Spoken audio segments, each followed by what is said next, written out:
Okay. Oh, I think there's someone else coming in. Claire, are you able to let them in? I think are we both hosts? Oh, yes, I can. Oh, okay, great. I'm gonna pull up my slides. Great. Can you all see my screen? Mm, yeah. Yay. Okay. Amazing. Well, we are excited to share a little bit more about our Climate Farm School programs and upcoming courses for the summer and fall with all of you. And we will just all just start off with a little bit of like a program overview and highlights of what we've done in the past couple of months. We've started some spring programming, actually wrapped up 3 courses very recently. And and then I'll turn it over to Claire, who's a Climate Farm School team member with me, and Julia, who's one of our alumni, to share a little bit more from their experiences. But I want to keep this a very open and generative discussion and make sure that we're answering all of your questions, those of you who have joined. So feel free to come off mute or put questions in the chat or whatever is most convenient for you. And yeah, I'll just try to cover a lot of information that seems top of mind for people or that we hear a lot from questions and applications or questions through our website, and be able to share the recording afterwards if you're not able to stick around for the whole time. So yeah, that's what we're doing. This is our general agenda.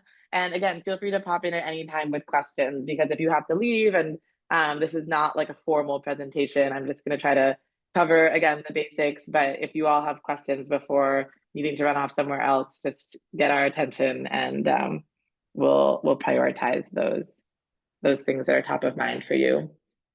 Okay, so I'm going to briefly introduce myself a little bit. And my co-director, Ryan, is actually not here today. He's in, I don't know where he is in Europe, Amsterdam, maybe. But I'll pass it over to Claire and then Julia to briefly introduce themselves so you know who we all are. I'm Lainey. I'm the founder and executive director of Climate Farm School.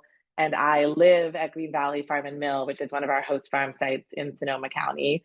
I have a background in food systems and sustainable agriculture that's most been developing over the past 10 years. I can't believe it's been over 10 years since I moved out to California from the East Coast to study climate change and sustainable food systems in a graduate program at Berkeley.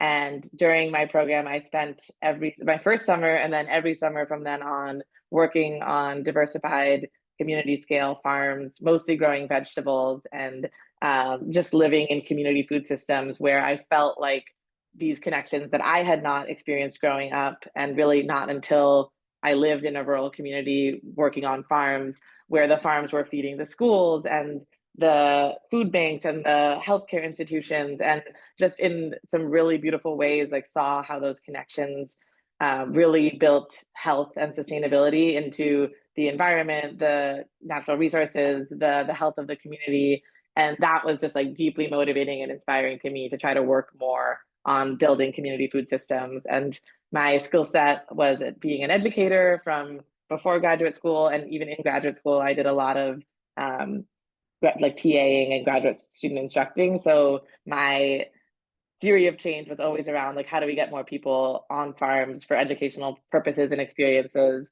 So after graduate school, I started working in climate change education and designed Climate Farm School to be a sort of hybrid online and experiential hands-on learning experience on regenerative farms, starting with the farms that I had worked with on the West Coast and then also on the East Coast where I'm from originally. So the program has really grown in an organic way thanks to team members, host farmers, and alumni all connecting us to more sites that are excited to be hosts of regenerative agriculture education. And yeah, that's kind of been my journey so far. And I will pass it over to Claire to introduce herself. Hello, everyone. It's so nice to have you all here. I personally feel very, very lucky to be involved with Climate Farm School, and so I'm always excited when people want to come and learn a little bit more about what we do.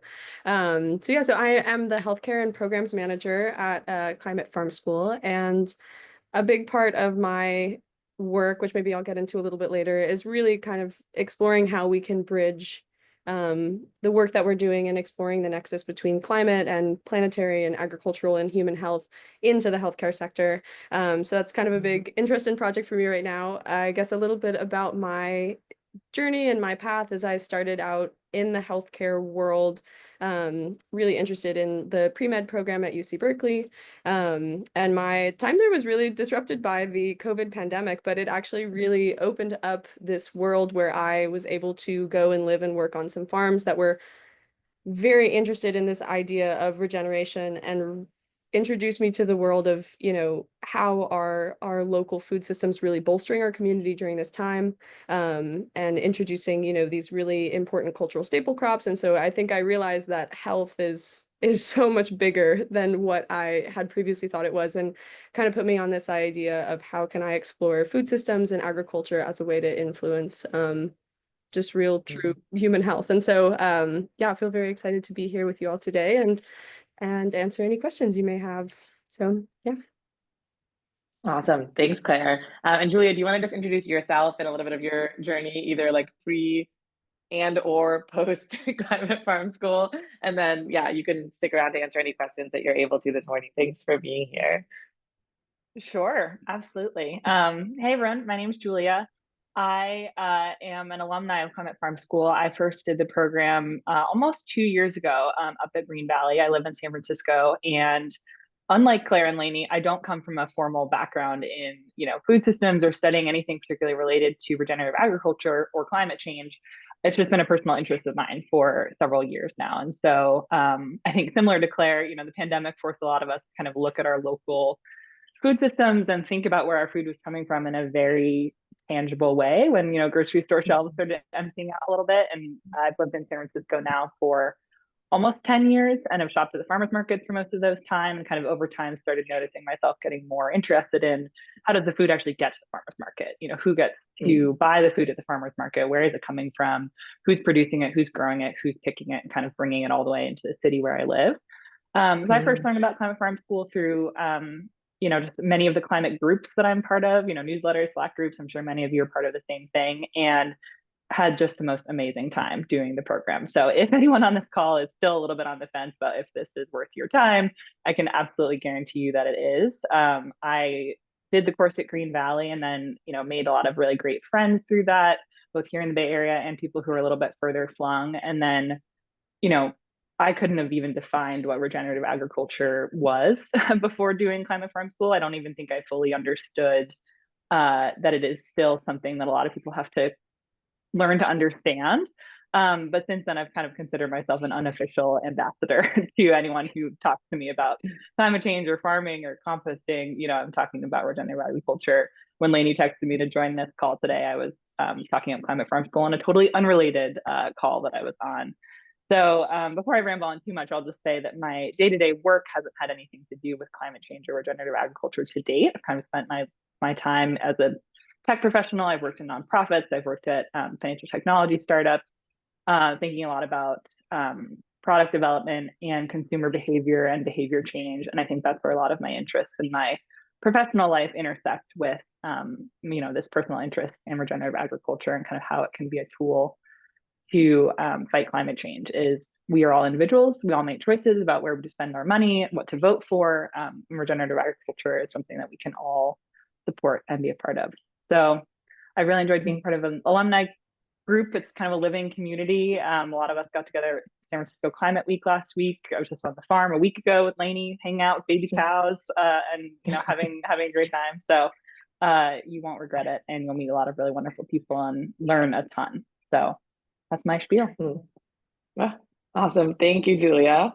Let's see. So I'm going to go into a little bit of a program overview and share kind of what a typical day within one of our course weeks looks like, and then share a little bit more about our current host farm network and like highlights of what's coming up in summer and fall.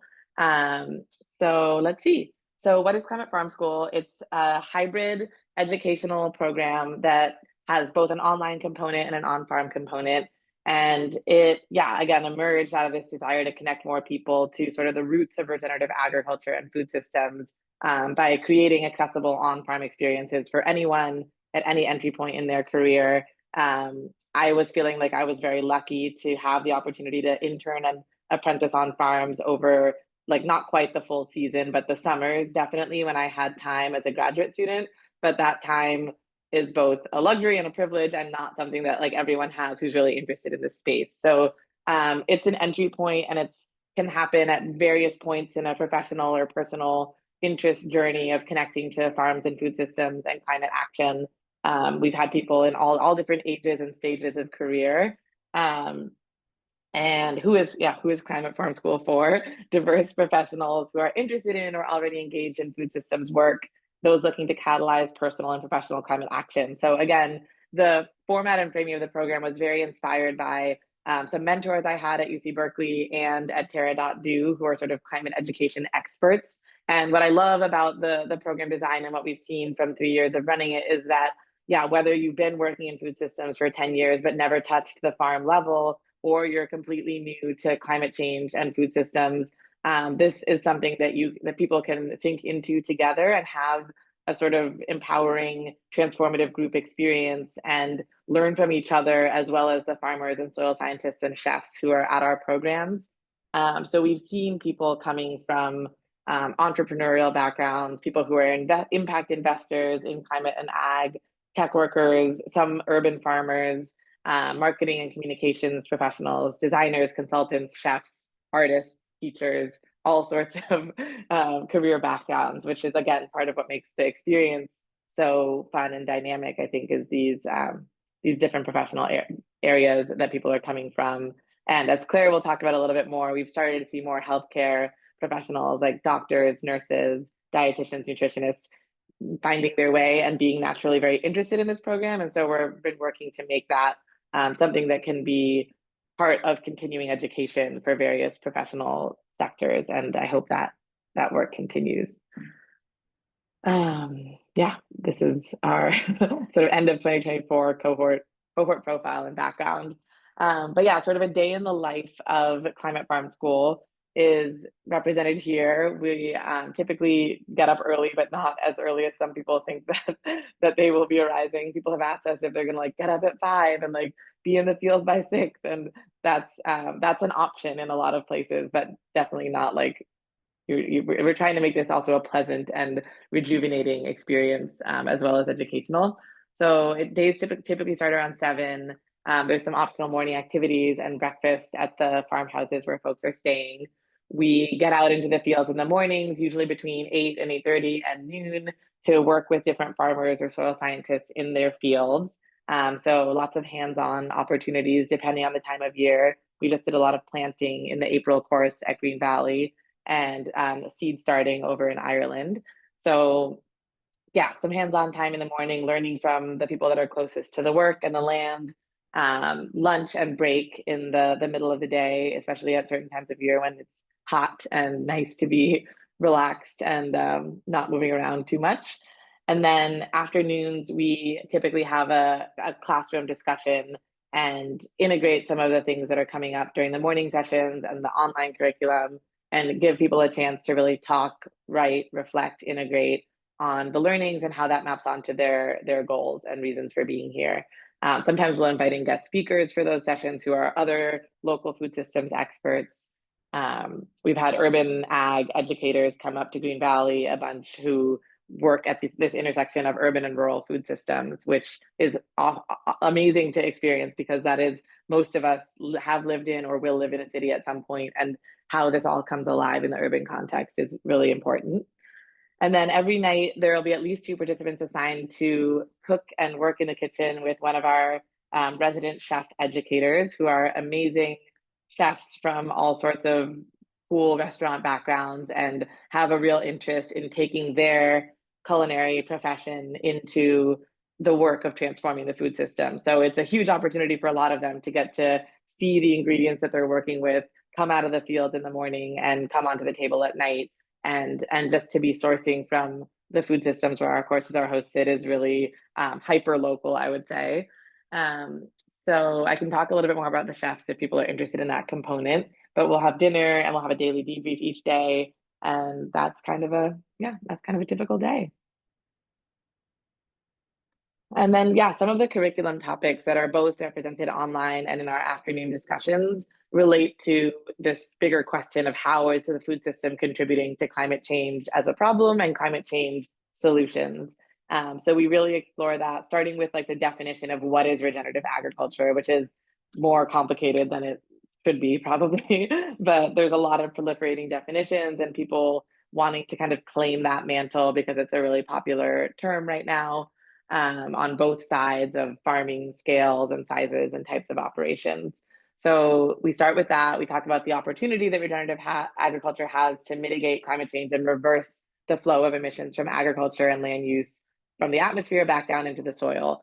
And it really connects across the food system as a whole, not just farming, even though that's what we're primarily experiencing and living together. So food waste comes up as a really big topic because that's a huge opportunity for food systems to mitigate climate change. Things like the local scale processing and distribution networks so that there is less food waste and that the distribution is happening and cycling more locally and effectively to reduce transportation miles and all of those things kind of coming together. And I do hope that one day we'll be able to take our courses, maybe like the 2.0 or 201 versions, out into the local food system to see some processing or distribution or examine like a retail outlet. But that's just been something that's come up a lot in some recent alumni conversations. So we'll see, that could be a future learning area to really have like a food systems course where we go from farm to processing to grocery store to a composting or recycling or landfill facility. um, okay, so yeah, so some recent course highlights from our farm network. We have done 3 courses this spring already. Our first one was at Piscinas Ranch in Piscinas, California. We typically do a course here every April. And they have a really special and unique vineyard operation on this 7,000 acre ranch that's primarily sheep grazing for ecosystem benefits and biodiversity return. The sheep are also integrated any time of year into this 25 acre vineyard production system that's kind of unique and rare. It might be one of very few in the world where the vines are trellised higher to allow the sheep to graze year round and not munch on the green growth and grapes once they start to emerge. So it really reduces water demand from there's like a lot of urine and nutrient cycling that the sheep are able to provide, and the grazing promotes grass growth even at drier times of year. So it's a really amazing system. They've also just seen a ton of bird diversity and spiders and insects and beneficials returning to the landscape and have kind of the highest bird diversity of any vineyard that any birding expert has ever seen. So that's an amazing feature of Piscinas. We yeah, we always integrate a soil health workshop into our courses, usually on the first day. So that's what this picture on the right represents. We just finished up a course in Ireland that I was sadly not able to be at, but Ryan and Gary were leading that one. And I heard it was an amazing experience. There is just a ton to learn from Ballymaloe. It's the only cooking school in the world that's integrated onto its own organic farm.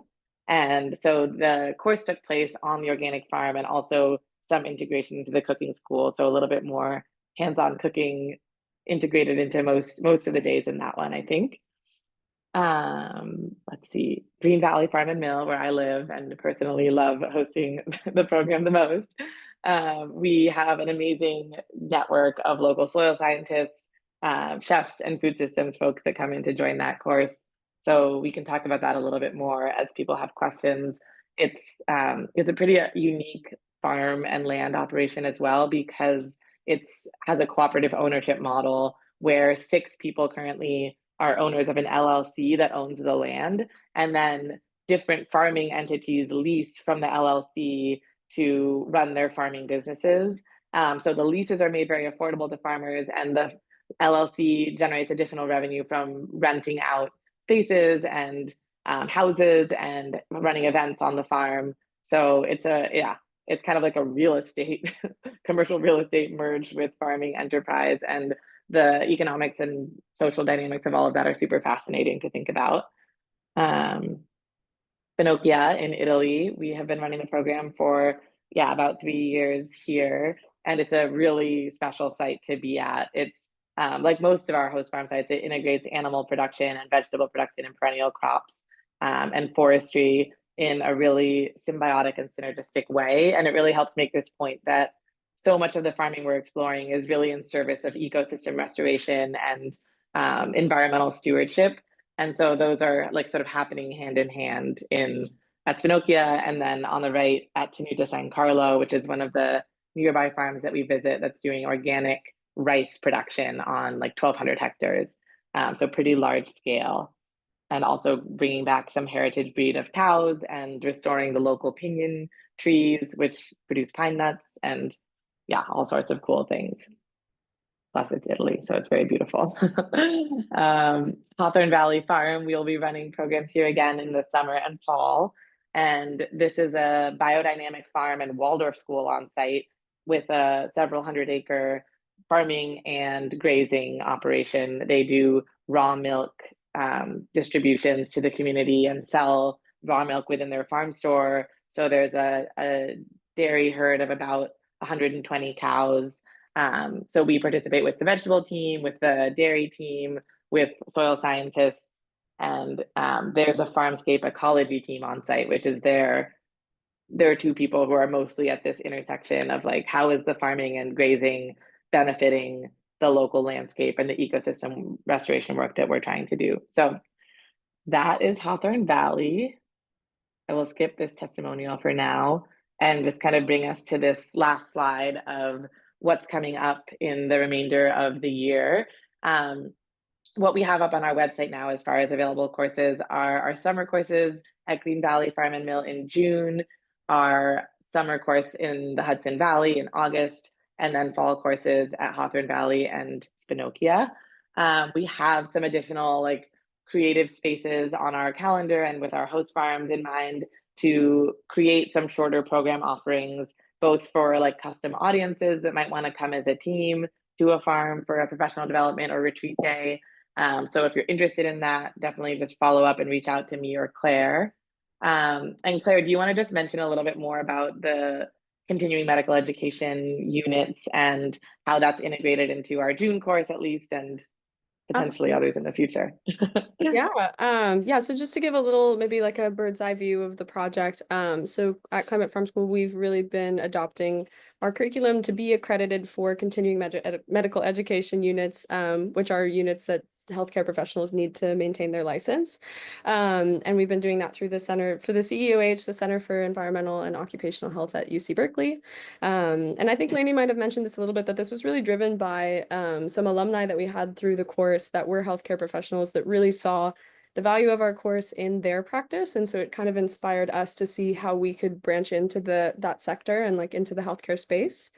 So yeah, I think healthcare providers do so much to really provide and bolster community health. And so we're kind of looking into how we can explore and expand that with this idea of our courses focusing on planetary, agricultural, and human health. So we've built out some really exciting curriculum on things like, soil health themed menus and food as medicine movements and responsible sourcing pathways. So all of that is kind of being integrated and experimented with in our courses, which is super exciting. So the June course is accredited for that, but it really is open to all people. I'm excited to see how this project grows. And if anybody has any questions about how to like obtain those units or what that process looks like, you can email me at the programs email, programs@climatefarmschool.org. But yeah, so that's what's up with that. Awesome. Thanks, Claire. And yeah, like as Claire mentioned, so the June course is available for CME units. The other courses currently up here are not. But what we hope to work towards kind of with the understanding of the interest that's out there for kind of farm-based continuing medical education or continuing education for dietitians, nutritionists is maybe some dedicated courses for those groups where we can know that those 10 to 12 people are coming for those units and get those courses accredited specifically, but like each and every one needs to go through this sort of administrative process. So it's kind of one of those things we'll add it on to other courses as we understand that that's something that there's real demand for. And I saw a question in the chat from Joan that was a really good one about the shorter courses. So Hawthorne Valley, both of those two actually are 3 days, a little more than 3 days. and the Green Valley and Spinokia ones are about a week. So the question was, do you miss out on many topics or which ones in the shorter courses? And the answer is no, you don't really miss out on any of the topics that we cover within our courses. What the main thing that shortens it to 3 days is that rather than going off site to other nearby farms in the local food system, we pretty much concentrate our activities at that one host farm that we're going to, in this case, Hawthorne Valley. Um, we do that because we try to make the program more accessible, both in terms of time and cost. And so at the longer courses, we'll spend usually 1 or 2 mornings visiting a nearby operation to get a sort of diversity of perspectives on how are people implementing soil health building practices, regenerative practices. If the farm that we're staying at doesn't have a animal grazing for meat operation, we might go visit that and learn about the things that the host farm has going. Or in Sonoma County, vineyard production systems and orchards. Apples are really big around us, and obviously so are wine grapes. So we'll check out some of those larger scale operations in the farming community. And then in Spinokia, we go visit a heritage breed cow operation. They're amazing, integrated into the forest and grasslands, and then the rice production system in right on the coast. So that's mostly what shortens it. I think we actually, in the August Hawthorne Valley course, will still add on potentially an optional offsite farm visit on the last day that people could go to and head out from there, or depending on travel, yeah, we'll just make it optional. But there's a really amazing nearby grain farmer called Stonehouse Grain, Jay Goldmark. And I just can't imagine a course in the Hudson Valley without at least visiting him or inviting him to dinner. So that might happen on the last day as people are kind of heading out from there to visit about 1,000-acre diversified grain, organic, regenerative rotation that Jay has built that's pretty outstanding. And then some of our other host farm partners in the Hudson Valley, we would just invite to dinner or invite in as speakers. So Jason from Stone Barns has been someone we've worked with a lot and would probably invite to join both of those courses, even if we don't have time to go down there and visit, but he could make a visit accessible to people as again, optional follow-up. So yeah, let's see, was there another question in the chat? Oh, great, thanks for coming, Joan. Okay, let's see. Now, this is my official question slide. Yeah, some really cute cows. I should replace this with the pictures that Julia has taken of the cows because she's, yeah, talented cow photographer. But yeah, if there's any questions from the rest of you all who are here, please come off mute or write it in the chat or chime in however you can. And you can direct it to me, Julia, Claire, anyone you would like.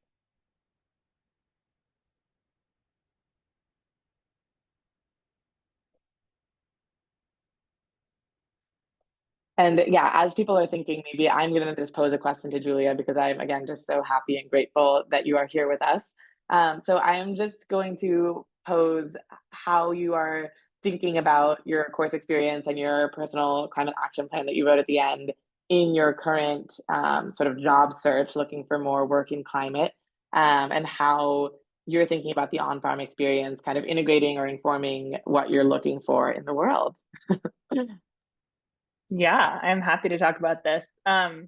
So as Lainey alluded to, I quit my job a few months ago. Common theme with Climate Farm School. It tends to attract people in transition. So if that resonates with any of you, know that you are not alone. And I'm currently job hunting for trying to kind of transition my professional career a little bit more towards climate work in whatever shape or form that may take. Like I said, I live here in San Francisco. And so I think I've been thinking a lot about what problem I'm attracted to the most and how can I apply my skills that I've gained in my career so far and my personal interest towards that problem. And I think the answer that I've landed on over the last couple of years is food systems, and particularly food waste, is something that I'm really, really interested in as a dumb problem that we shouldn't have that contributes to climate change. And especially being on the farm a couple of years ago and seeing just how much work goes into producing food at every level, both from, you know, the literal soil health and kind of the work that goes into tending that soil and making sure that food is nutritious and healthy and also mutually beneficial for, you know, the ecosystem around it, to talking to farm workers and seeing what they actually experience, to, you know, again, living here in the city and seeing like, how does food get here, what gets lost along the way. I think that's been something that I've really taken away over the last couple of years, is that industrial agriculture, especially in the United States, has been something that is working the way it was designed to work, and that leads to huge monoculture farms, that leads to heavy pesticide use, that leads to, you know, kind of food that we can get at any time of year, which is great in a, you know, urban supermarket or something like that. And have been really trying to think about how my work in thinking about, you know, user research and product management and consumer behavior change, like I mentioned before, how can that be oriented towards not making sure food at the end of that chain gets lost or wasted when it actually reaches consumers. So for me personally, I love living in San Francisco. I'm not planning on leaving the city anytime soon. I love being close to Sonoma and I can go up and visit, but I've been thinking about how can I really carry forward this love of regenerative agriculture and farming and the people that actually are doing that work into my day-to-day work. And food waste feels like it's an area where I can potentially have an impact. So we shall see. If I manage to work my way into that professionally or not as my next step, I'm not sure. But either way, it's not something that's going away. It's a personal interest. So continue to explore it through Climate Farm School and our alumni network too. Nice. Love it. Yeah, I'm really excited to see how that pans out and comes together. And yeah, kind of to the best of our abilities, we try to really curate an active alumni network that is resourcing themselves and each other and sharing opportunities, resources on the job hunt or job offerings if people are working in places where that's where hiring is happening. And yeah, we kind of are lucky given our alumni network, it just being what it is. I think we hear about a lot of opportunities and kind of share and cycle those internally, and are really excited to try to connect alumni to their areas of interest post course. And sometimes they just, yeah, do it for themselves. And we've had a couple of people meet at a course and found a pasta company in the Hudson Valley or New York City area, independent founders of bone broth companies and chickpea pancakes. And I mean, yeah, depending on what you find that's out there, Julia, I feel like we might have to like get you and Katie to team up on a food waste consulting or startup type of thing. But our dream yeah. is starting our dream as of right now is starting a regenerative bread bakery / community space in San Francisco. I bake sourdough with Farmer My Grains, other local grains, talk about regenerative agriculture, and then yeah, we host them there. Oh my gosh. That's our pipe dream Beautiful. right now. Wow, that's like very similar to Megan's pipe dream in New York City. She's one of our chefs who just cooked at the April course. And if you haven't met her, you guys could just be like the bi-coastal co-op or something. the two versions of that. I love it. Yeah, well, so I think my last kind of reflection, and then we can maybe close things out for today, is just that we try to really strike a balance between informing our courses and ourselves about what the food system today currently looks like and why it is the way that it is, and build understanding and empathy for those lived realities that are all around us, but then also encourage a curiosity and an ability to imagine and promote and work towards change at the systems level. So I feel like I hold that tension all the time of trying to be understanding and empathetic of why things are happening, and then also being like, these things need to be different. This is not working. We are like making our economy, our environment, our communities sick with what we're doing. And I mean, that literally just happened on my way here. I was like driving through Sonoma County and saw this person out in a tractor with like a gas mask on, spraying things out of his truck onto some vineyards. And I was like, what the fuck are you doing? Like, you don't need to do that. We can grow grapes without this whole like chemicals of war application process. And then I was like, oh, there's a whole system behind this. And I sort of know that, but it still feels wrong. So that's what we're in the business of doing, creating systems change. Yeah. So, oh, I see a question. I see a hand up. Is it Simon? Am I saying that right? Simon? Go ahead. Hi, it is Simone, kind of like Nina Simone. Simone. Cool. Oh, I love it. So, I just have one question. it's really cool and interesting to hear about this program, about the Climate Farm School. I've never heard of this until this morning, so I'm really glad I dropped in. But I kind of identify with Julia here in so far that well, currently right now I'm an intern with the Forest Service, but besides that, I really don't have much of a background in like climate or forestry or food systems whatsoever. So I'm still on my journey and on my path. Um, Mm. but more than that, I also work remotely. So I'm really interested in hearing more about the like I know you guys said this is not just an in-person aspect to you, the courses, but also an online aspect. Can you tell me a little more about that? Mm, yeah, definitely. So the online aspects of the course, it's generally like a 4 week long program. And so in the 2 weeks before your time on the farm, 2 or 3 weeks, depending on when we open up the online access, you'll have a curriculum that kind of unfolds through our online learning platform, Kajabi, that Claire just set up for us over the winter. So you'll see 8 classes released through that learning platform that you can read through, develop some understanding, explore areas of interest. There's a lot of, it kind of reads like an online textbook with images and embedded videos and lots of links to the sources of information. So people explore that on their own time. You can have access to that forever. It's not just for the 4 weeks of the course. And then there's a short assignment to complete. There's some 2 Zoom meetings with your cohort before the time on the farm.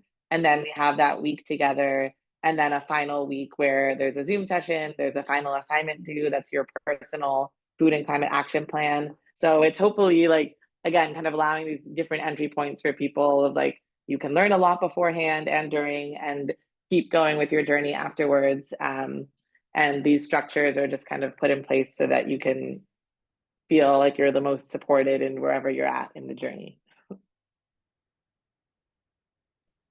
Wow, really cool. Okay, very interesting. I really appreciate that you guys do have an online component because, not everybody is even able to, make it make it all the way out to Yeah, Italy or California. So totally. that's really cool. Yeah, where are you Just based, yeah. Simone? Currently I'm based in Texas. Oh, cool. So that Cool. is where I'm at. We don't have Nice. that many vineyards around.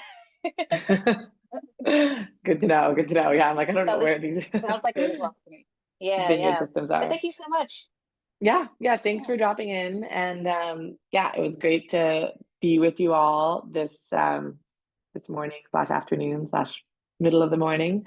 And yeah, we'll maybe close it out for now for today and be in touch however you all want to reach out. But yeah, thanks for joining and good to see you, Claire and Julia. Bye, everyone.